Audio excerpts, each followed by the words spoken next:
Drake Barefoot says that Stoops is not a championship caliber coach. Even if he had the coaching knowledge, ain't happening at Kentucky. I feel you.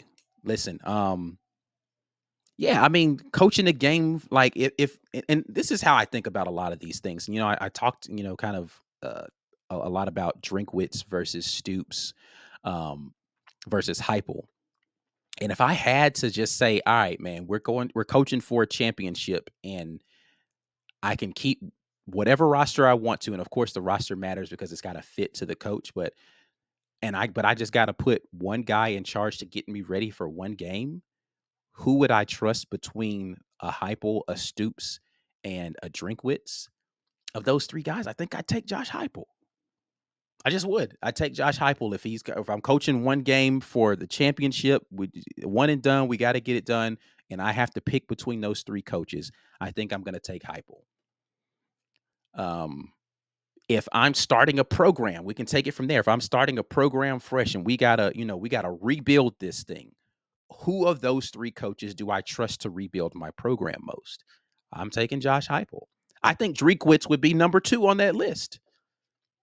Again, that's not saying that Mark Stoops isn't a good coach. And nowhere in that entire conversation did I say Mark Stoops is not a good coach. He hasn't done a good job at Kentucky.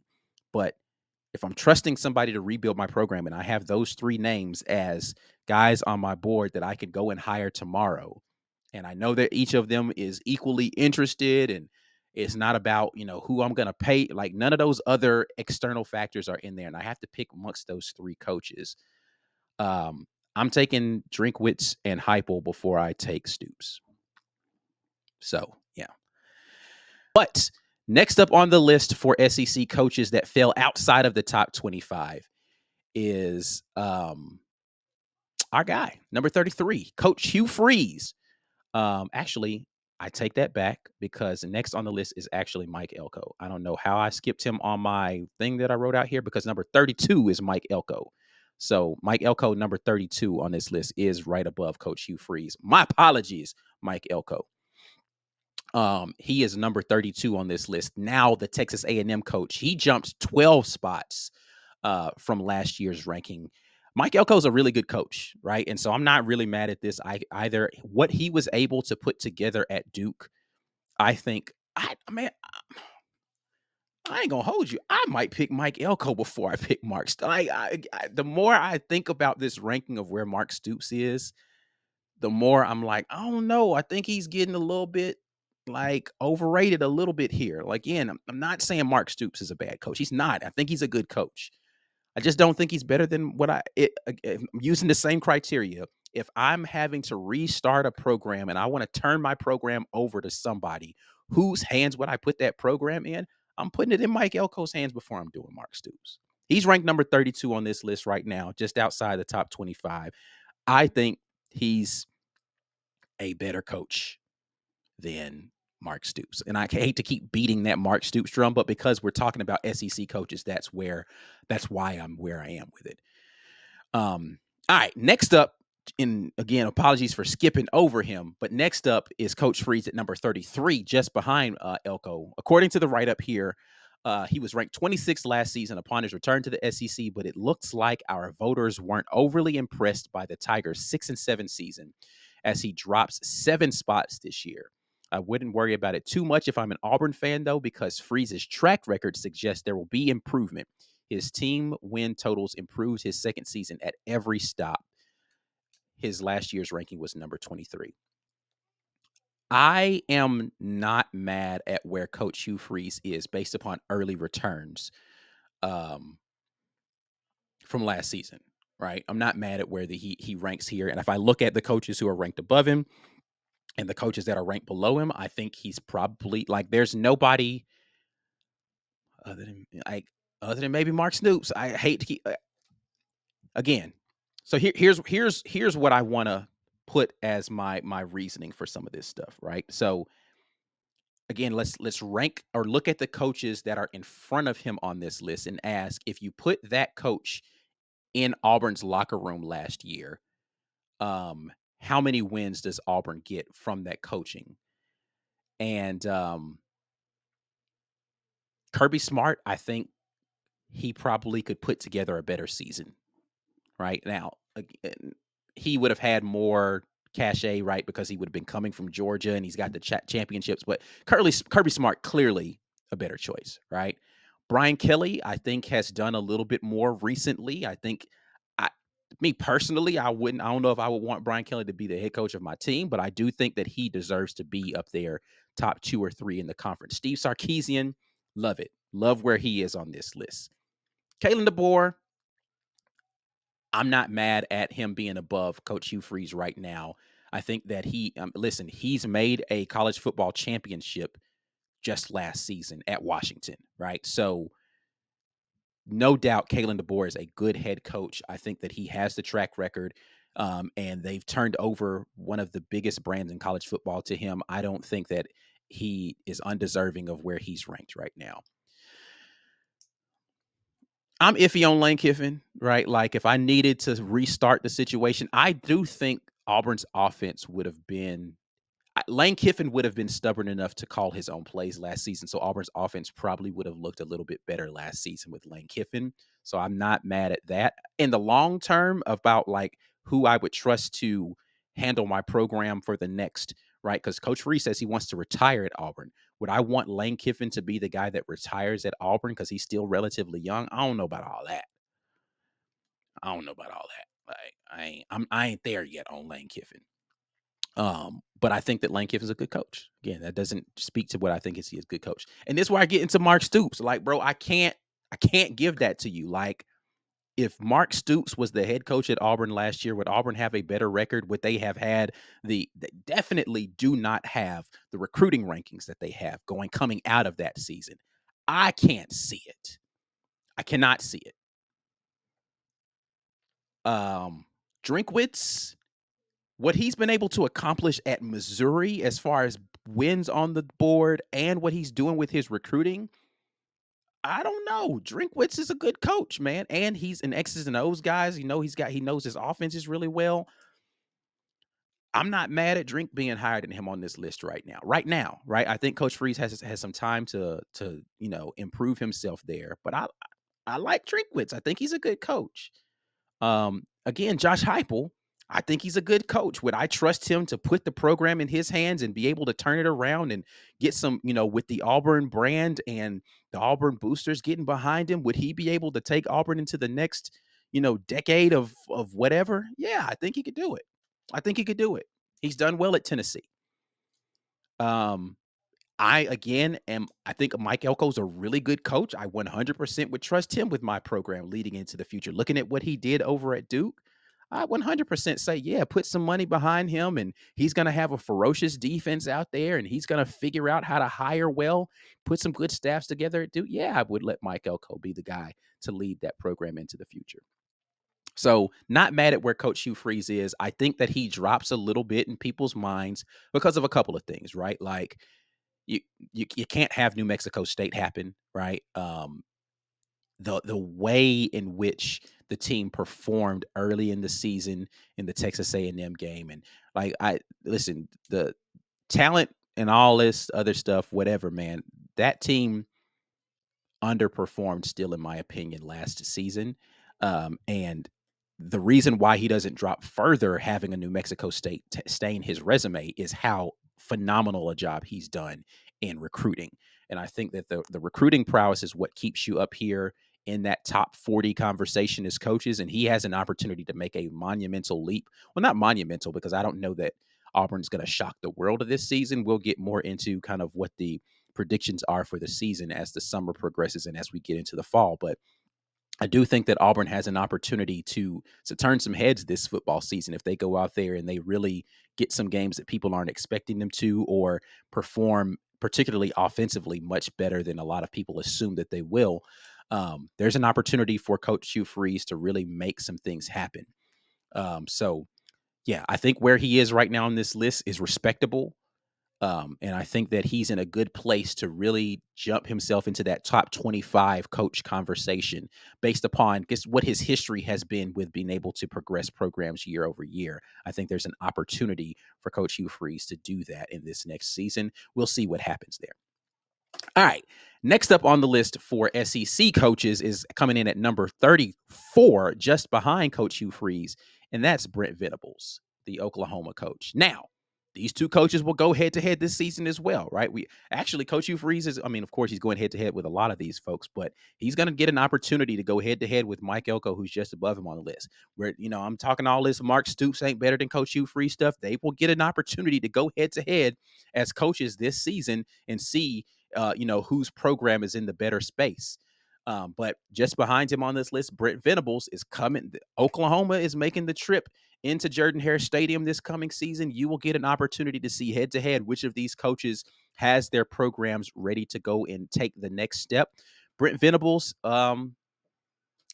he hasn't really done anything impressive as a head coach yet, though, right? Like, I think that he's had a rough time at Oklahoma. I mean, listen, when you walk into the door at Oklahoma and the guy leaving takes most of your offensive talent with him, that's rough, right?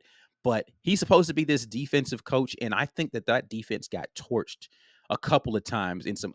I was personally surprised that UCF put them things on Oklahoma the way they did. I would like going into that game. I was like, there's no way Brent Venables is gonna let UCF like run through them like this. Oklahoma, I was surprised at how that whole situation went down as far as the number of points.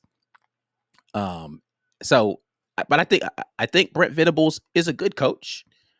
Yet to see greatness in him as a head coach. So I think where he ranks right now is okay. I'm looking at folks that are behind him on this list just immediately. Mario Cristobal, Brett Bielema, yeah, like Mac Brown, okay. I think there's probably some coaches that are lower than him on this list that probably should be higher, if we're being honest. But Brent Venables, he's number 34 on this list. I am not mad at that list of where he is right now. Not mad at where he is right now in the SEC coaches. I think that's probably right around where he belongs. Coming up next on the list at 46th is Shane Beamer. Shane Beamer's a weird case, man. Like, I'm not mad at where he is on this list either. I think it makes sense for where he is on the list as far as SEC coaching hierarchy goes. Him being at number 46. Oh, let me just mention though, Brent Venables climbed 18 spots.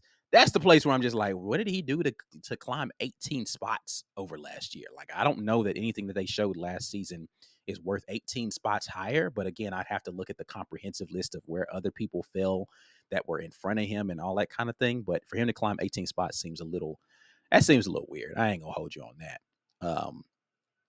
But next up, like I said, is Shane Beamer, and South Carolina. Like, they just kind of have been marching in place, right? Like they've not really gotten drastically better. They haven't gotten progressively worse. As far as his ranking is concerned, year over year, let me scroll to it. He fell 6 spots. I think they're going to have trouble this year. Like, uh, again, let me not disrespect South Carolina. They had a good year last year. So I'm being a little disrespectful to Shane Beamer. The write-up says after leading Gamecocks to a bowl in his first 2 seasons, they took a step back last year. South Carolina finished at 5-7, right? He just kind of is what he is. He's not great. He's not bad. They're traditionally going to be a team that's fighting for bowl, uh, fighting to get into a bowl game, right? Like, that's just kind of how they've been under Shane Beamer. Competitive last year. Again, I think that he had a good seat. Like, overall, I think that South Carolina team was very competitive last year. But like that first game against North Carolina, weird. And you get into like Clemson later on the year. I mean, it's just such a weird. They're always this really weird team that I don't even know what to make of him. And then it seems like he's going to do good in the recruiting stuff. And then he loses a bunch of guys to the transfer portal. And it's just like, I don't know what to make of Shane Beamer as head coach. I'm just like, I don't know what he is supposed to be doing up there in South Carolina. He just seems like he's kind of just, he's just doing what he can. He's holding that thing together with duct tape and spit right now. I don't know. But I don't think Shane Beamer's a bad coach coming in here at number 46 overall, top 50 coach. Not bad for him. Next up, Sam Pitman at number 58, who fell 16 spots. And Sam Pittman's another weird coach, man, where he gets this really high. And let me just take this opportunity to talk about how Arkansas teams and coaches are always overrated going into seasons. It seems like every single year they have these high expectations, um, and they just don't ever live up to them. He was a guy who was supposed to be competing with the top folks. Oh, did I skip somebody? Did I skip? I did. I skipped Billy Napier. I apologize, Billy. And I have him right here on my list, and I look right past him. Number 47, Billy Napier. I skipped past him. I don't even know what to say about Billy Napier. Apologies, Billy. But I don't know how he makes it through this year. I've said this so many times about Billy Napier. I don't know how he makes it through this season at Florida. This is the most brutal schedule I have seen for any coach. At like this, the disappointing way in which they finished last season, based upon um what the expectations for Florida fans were, is yeah, they're very disappointed. And then that class fell apart on him at the end of last year. I mean, they ended up finishing okay, but like this was they were projected to potentially finish in like the top 5, and that class fell apart on them last year. Still finished okay, but Billy Napier's got a lot of work to do. A lot of work to do. He comes in at number 47 on the list, 5-7 last year, and I don't know. I don't know how they improve this year. I mean, they're gonna have their quarterback back for another season. I think that he proved himself to be pretty good last year, better than what I thought. Like I really did not think Graham Mertz was going to play as well as he did. But that schedule is absolutely brutal. He only fell 4 spots after going 5-7, which is interesting. Interesting. He only fell 4 spots there. But yeah, Billy Napier does not feel like a guy who has a long future ahead of him. He's gonna have to surprise a lot of people. He's gonna have to surprise a lot of people. I don't know what the number is Billy Napier has to put up this season to keep his job. I don't know what that number, what number of wins keeps Billy Napier employed as the head football coach at Florida this year, because it's a daunting task. Anyway, the guy who I was about to go into, Sam Pittman, fell 16 spots, and the appropriate fall for him, because I think that Sam Pittman has, I personally, I'm shocked Sam Pittman is still coaching at Arkansas this year. I don't know, man. Um, he last year they went 4-8 and 1-7 in conference for a team that, again, they were coming, KJ Jefferson all super hyped up, and he's gonna have a great season and blah blah blah. And they brought in a new offensive coordinator. It was gonna revitalize. None of that stuff happened, bro. None of that stuff happened. And so, you know, and now they've got a new offensive coordinator. It's gonna revitalize them again. We'll see. We'll see. I think they hired their coach in waiting at the OC right now for Arkansas.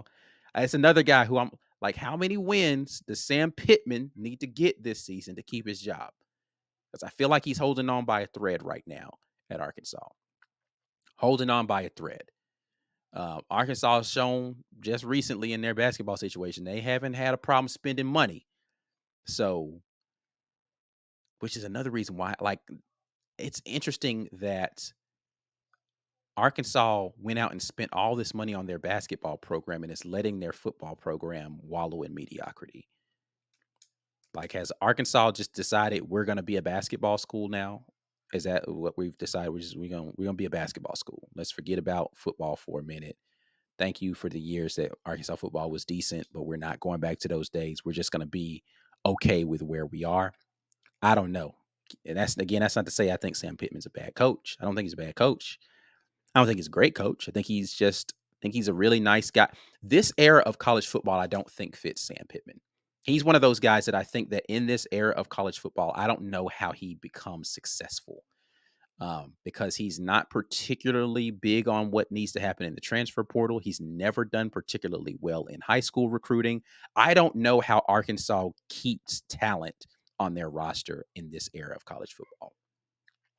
And they got bread at Arkansas. That's the crazy thing. It ain't because they don't have no money. They just put up all kinds of money for their basketball program. Arkansas is an interesting case there, but number 58, Sam Pittman overall. Next up, number 63 is Clark Lee. Clark Lee is one of those guys. How do you evaluate Clark Lee, right? Like, I think Clark Lee is, as far as his football mind, is fine, but how do you become a successful coach at Vanderbilt? Like, what allows you to be that at Vandy? I don't know. Like, what does he have to do? Him coming in at number 63, I think is, I mean, and that's a drop, right? He was up higher. He fell 7 spots this season. Him coming in and still in the top 60 some, I think is more of a nod to the fact that he's an SEC coach that's been able to maintain than he's had stellar results, because they didn't do well. They haven't done well really ever, right? Like, that program is just kind of doomed to be where they are, because again, it's another one of those places. Like, how do you get talent to come to Vanderbilt? Every time you get somebody that performs decently well at Vanderbilt, they leave via the transfer portal. In this era, how does Vanderbilt not just attract talented players? They can go find talented players, probably some guys that have been overlooked. All that. How do they retain talent at Vandy? I don't know. I don't know how it works for him, and it's one of those schools where, for football particularly, being in the Southeastern Conference, and it's actually proven to be true in basketball now. Baseball is really the only place where they've been able to kind of, and really they weren't good at baseball this year. How do you keep talent at Vanderbilt? They've already got these really rigorous academic standards that they have to have, and I just don't know how you keep good, talented players at Vanderbilt for him to be able to put a program together that competes consistently. That being said, Auburn's got to play them again this year, and they've got to go out there and prove that they're better on the field. But Clark Lee's in a tough spot. Again, I don't know how you evaluate Clark Lee very much at all, based upon where he is. So, yet to be seen there. Next up on the list is Jeff Lebby. I think it's interesting. Jeff Lebby is here. Wasn't ranked, of course, last year, um, because he wasn't a head football coach last year. But Jeff Lebby at Mississippi State is ranked at number 66. And we'll see how he does at Mississippi State. He's in a tough spot too. He is in a spot where the talent left for him like, Mississippi State didn't have a great season last year, so the talent that was left over for him wasn't very much. He's trying to turn a program around that has had some success, right? So I think Mississippi State's a formidable program, but they've kind of been middling the last few seasons. So Jeff Lebby's got an uphill battle, but I think Jeff Lebby, from an offensive mind standpoint, is a phenomenal coach. So he's going to be able to scheme some stuff, and he's going to need to, because he's going to be outmatched as far as firepower a lot this season. But I think it's fair for him to be ranked where he is, because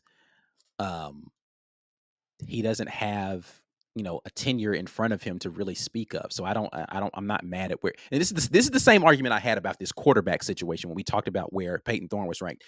It's not that I think some of these guys are bad guys. It's just like, well, he hasn't done anything yet. Like, can he play some games before you rank him above guys, even if they haven't done well?